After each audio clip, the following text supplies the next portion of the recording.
Hi, this is Greg Robinson from myphotographershow.com, where you can send your photos in for a free critique. That's exactly what Earl did with this image. Thanks, Earl, for sending your image in. He entitled it Puffin.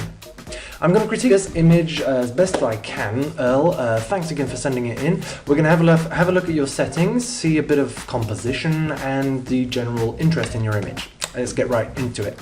So concerning your settings, you did well to use 200 ISO and a 500th of a second shutter speed in order to freeze your subject in motion, which seems perfect here, although we have a tiny bit of blur in the wings around here, which I find a bit of a shame. You could have gotten rid of that by pushing your shutter speed higher, and to get that extra shutter speed I would have suggested opening your aperture a bit. Instead of f/8, maybe f/5.6 would have done, and that would have enabled you to isolate your subject a little better whilst getting your shutter speed up to 1/1000th of a second. In terms of composition, I like the fact that we have the lovely blue sea in the background here, but we also have a bit of the other puffins and rocks that kind of show us roughly where we were in this scene.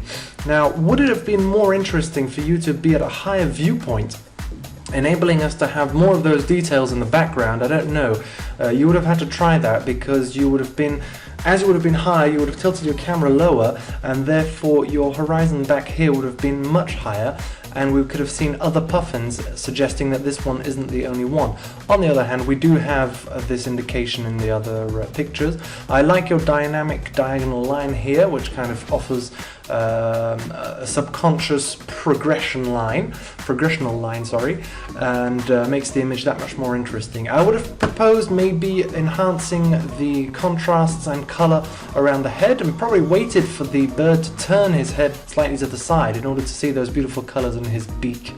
There we go. Thanks again, Earl, for sending your image in. All you other viewers, please do not hesitate to subscribe to our YouTube channel, find us on Facebook, and most especially come to myphotographershow.com and send in your photos for a free critique. Hope to see you soon. This was Greg Robinson, wishing you a good day.